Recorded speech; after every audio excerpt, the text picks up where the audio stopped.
kick your leg out to the left and put your hand out to the right. Boom. Oh, no, it's right, isn't it? Hand out to the right, hand out to the right. And see your right hand's here to the left. Because I'm looking at your mirror, aren't I? What is it you like about dancing?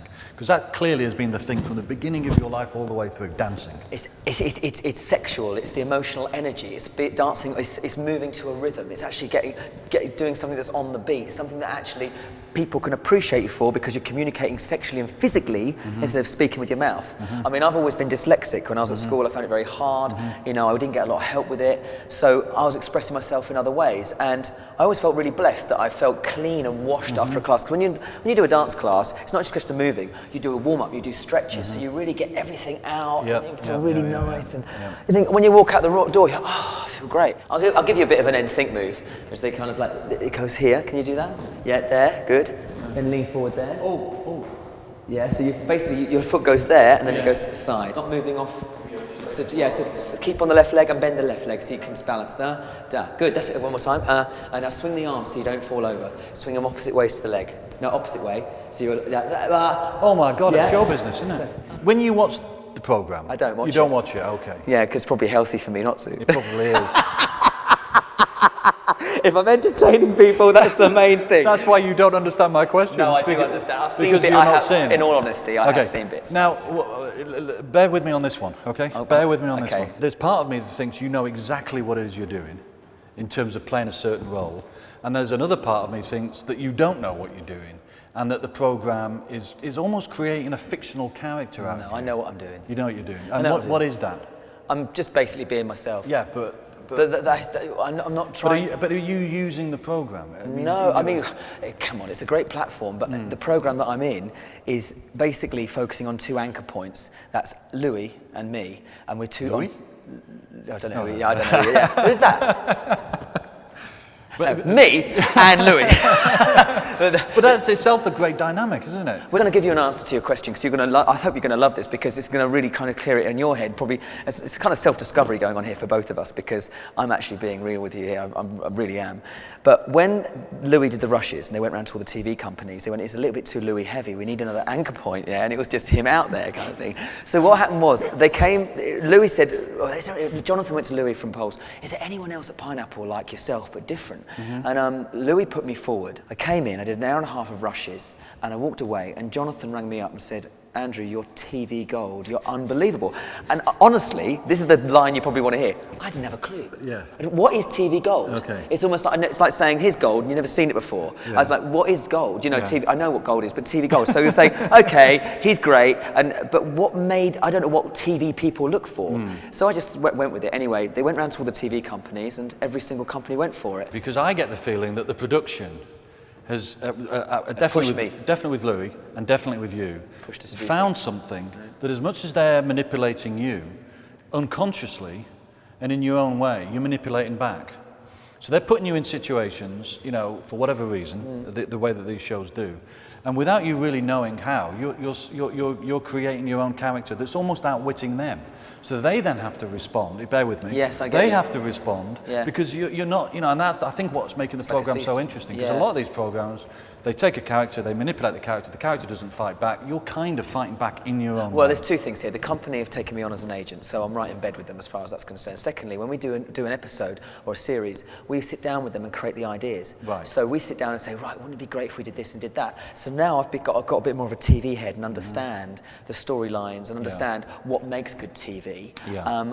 I understand that I'm not like everyone else to a degree. I understand that, but I'm quite happy with that because I think I'm not ashamed of who I am. I'm not hurting anyone. I believe in myself. I'm not cocky and arrogant, but the English love to bracket you. And I'm just going after something I believe in. And I believe in it because I can do it. I can do it. And but what is it you can do? I songwrite. I write all the songs. Yeah. I produce. Yeah. I master vocal everything. Yeah. I basically teach. I've been teaching for like 10 years, and I've done operatic training. I trained at a classical college and got a diploma. I've danced with some of the best people in the world, and I've also acted with good actors. I did 15 Streets, Catherine Cookson 15 Streets, right to pantomime with Jimmy Osmond. Yeah, exactly. We've all got to admit to something. No, I love Jimmy, he's great. And I do love him, actually. Good, brilliant. One more time. Good, again. Great. Great. Now, instead of making it look like the Charleston, yeah, which is funny. Oh God, I'm doing it across now. No, just keep arms parallel, yeah? If your leg's going that way. See here, you're going to go, boom. Now we're surrounded by music that's very tight. I mean, you were talking about working with Britney, and you were describing some of the moves in a really interesting way, because I'm fascinated by that whole process of your Beyoncés, your Gagas, your Britneys. It's the music is completed by the physical movement, isn't it? It's a marriage. I mean, you know, you look at someone like Michael Jackson, bless his soul. You know, it's like he took things from Fred Astaire, he took things from Bob Fosse, he took things from Lock-In, Pop-In, and made it his own. You know, someone like Beyonce is screaming Tina Turner, but just taking it to new levels in different ways because it's a new generation. Britney's done the whole kind of LA slash thing, and then she'll take a bit of technique and put it in. If you imagine having a whip in your hand, right, and you like a bit of kinky sex, and you're going to walk with style, you'd slash the whip, wouldn't you? So it's all that kind of sexy sweat thing.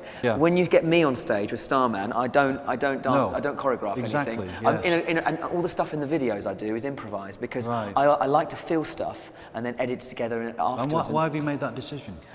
Because I don't want to be manufactured, I'm a real artist. And what's manufactured about being choreographed then? Because most of the successful spectacle stars of the world. Oh, I mean, I'm not saying I wouldn't have anything choreographed in a concert. But that sense of putting on a show. Like Freddie Mercury, when he used to walk on, he had all these moves, and they all came from here. You know, I love working like that, but obviously there's sections, and I've discussed this with my manager, where you would have a breakdown and do something that's unified, because the kids love that. Again, and try and show me your shoulder blades as you come over. There you go, lovely. And over. So you're looking cooler. I just think dance is loved by everybody, and it's something that people were afraid to do at a wedding but really wish they could do, and it's admired. And I don't think dancers have been paid enough for years, and it's been an unrecognised profession to the degree of you earn great money at it unless you're at the very top of the Christmas tree, you know, of success. So, to be honest with you, I'm very happy about it. I don't think it's going anywhere in a hurry. I think it's going to be as big as it is now for a while, if not for as long as TV is around. And what about you? Where are you going?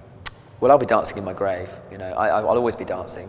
Is this another great Andrew Stone myth? But were you in a Pussy Doll? I was in 3 boy bands. But a tribute band to Pussycat Dolls? Yeah, called Alley Cat Dogs. Alley Cat Dogs. Only for a little while. Only for a little while. What, like a minute? Yeah, literally, it was there for a little, because no one else in the group could dance. There's a bit of a problem there, isn't it, when you're trying to be a male Pussycat Doll? Did you audition for the X Factor? A long time ago. Right. Next question. Actually, one last question before we go, Andrew, about you know, my little minimal understanding about how to move, which has been pretty poor today. You're actually all right, you know. But does it make you feel better about who you are? That, you know, because you see it from you and Louis, you know, the way you can just you know, all that. You've got it going on. I'm fascinated by that, do you know what I mean? That sort of confidence, the way to enter a room, you know, all of that. It must make a difference to who you are. You kind of carry an aura in with you because you've got all this kind of. We've been doing it for so long. You kind of have a subconscious ability mentally to doing what you do.